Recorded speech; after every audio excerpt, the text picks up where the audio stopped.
Hi, this is Andy Clark, and this is my custom rig for charactering for games, and I'll be demonstrating my rig. Okay, the model is the Erinyes. It's taken from Neverwinter Nights 2 for PC, so it's already used in the PC, so it should be good for the situation. Now, my control item objects are shown here.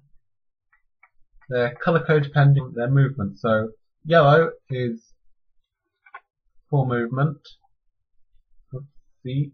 So that one there is for the direction of the IK. We have the main one that moves the entire body, so up, down, or backward, left, right, and so on. And then up here we have a control object for the eyes.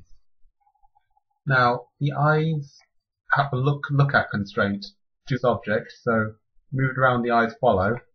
Fortunately, it's kind of hard to see that in this because for some reason Max doesn't seem to like showing the eye texture in the viewports. I mean, it comes out fine in the renders.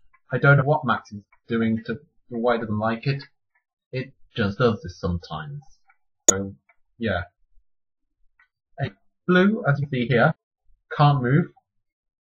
It's locked into position because they are for the spine, but it's got full rotation. So whoop, and there.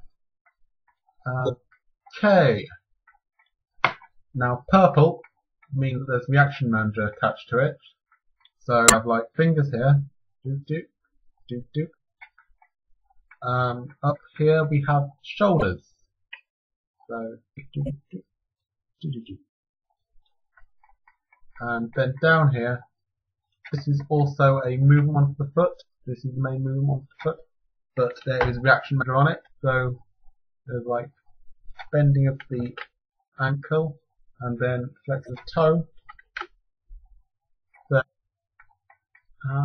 then we have the green and the red. Now, okay, in the arm we have green and red. It represents the FK, so it's controls for the FK. And red is the controls for the IK in the arm. And I will get back to the FK and IK later. But onto the functionality of the rig. I'm going to work from bottom up, so start at the legs. Now, for the legs, I ended up using the triple leg IK, as can be seen as the control things, but you can move most control to this one object. I need to hit them, but you can move both backwards. Well, though I could have used the reverse foot rig for this, but sure, the reverse foot rig is easier to set up, but overall this gives a lot more control.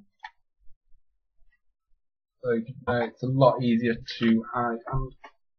I haven't found anything wrong with this. I mean, I haven't found a reason why not to go for it, because throughout all of animating it worked fine. The only thing that it potentially could have fallen down that when you move the upper body, the feet stay in the same position, but that's not really a bad thing.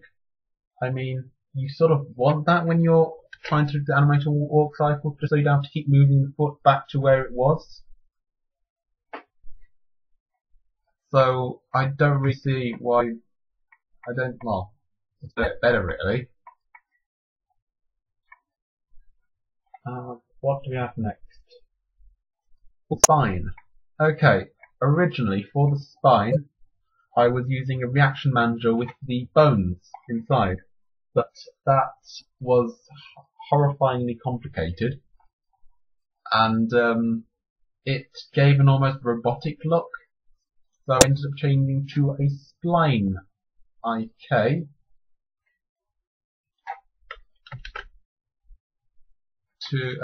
which, as you can see, gives a much more natural sort of look to the spine. And if we actually kind of unhide the bone, the work that's like much more natural looking and overall better. Doesn't look like something from the future come to fascinate. Never mind. Anyway, onto the shoulders. The shoulders I ended up using Reaction Manager. So shoulder number 1, shoulder number 2. But I've gone for the FK. I put an FK controller in there around the neck to do the shoulders, but the shoulders are only going to move in one direction, which is up, and then back down. There wasn't really much point in it's one movement, so I could easily Reaction Manager as I did, and there wasn't really much point in FKing it then. Technically, the shoulder can move forward and backwards, but as I've never seen anything in the Never engine move do anything that would involve moving their shoulders forward or backwards. I think partly because it doesn't support it, partly because it's not needed. It's very, very rare. It's not many movements for it, so it wasn't needed. And as this is based around getting to Neverwinter Nights, it wasn't needed at all, so I left it out. And I used the Reaction Manager instead, just because we're going up, down, which is used. Now, the arm. I used the IKFK, essentially I used IKFK for the arm, which in theory is very good for animating, because you can do all these, put the FK into where you want the hand to be, and then tweak around the IK to get it just right, or natural. Which is very good for if you're doing like reaching out and say shifting the elbow to a certain place you want it. But it's a nightmare if you're trying to do something specific, such as hands on hips, reading a book, picking up something, because you put the FK to where you want it, and at which point then you have to spend the next 10-15 minutes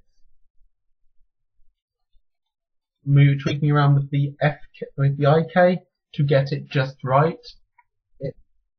It's considering these are systems in here to trying to speed up the animation process.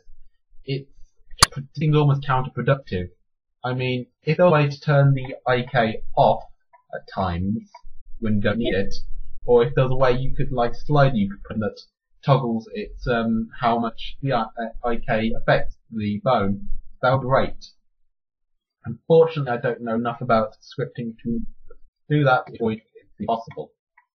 So, if I were to redo the rig again, I would probably go full FK, because, as I said, as I will show later, it was a nightmare to animate. There's it again, but never mind. Okay, the hands. Now, I use Reaction Manager for the hands because I can't really think of using any other than Reaction Manager for the hands. We've got the fingers to put into a fist, so like so.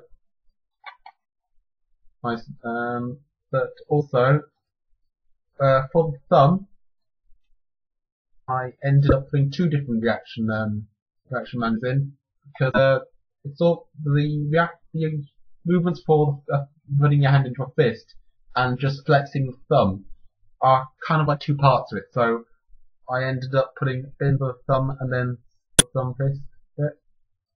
So it's a variety of movements. I can't really see any other system being used for the hands. I mean, you could use FK, which would be long and tedious, and I don't even want to think about how IK would work with it.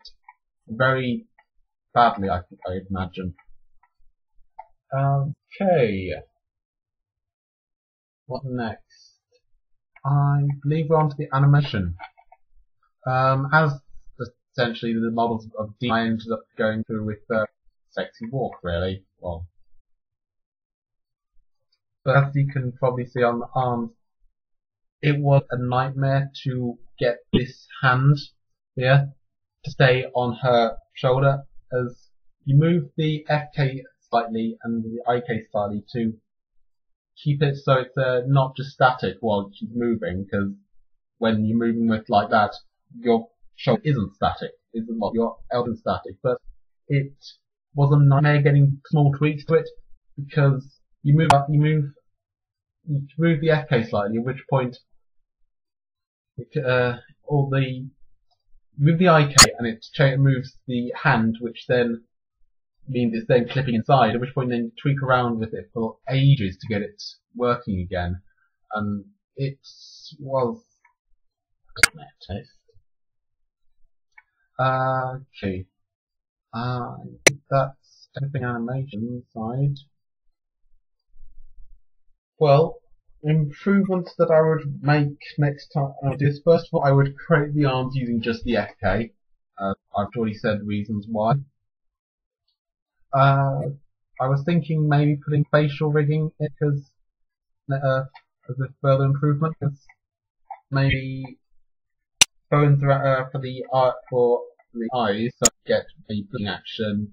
One for the mouth, so you can get mouth action. Neverend's Nights doesn't really support facial expressions much, so I mean I'd like to put that in, but it wouldn't really be used. So also one thing that I think would definitely help is that I've been using let's move back to the start. It's skin position. Where's it? Skin. Yeah, which is all very good. But if it's possible to script a button to do that, it would be much easier. So a button that moves all the control object back to their original position. That would be a great improvement. And I do believe that is everything. Yep, so this is Andy Clark signing off. And let's stop.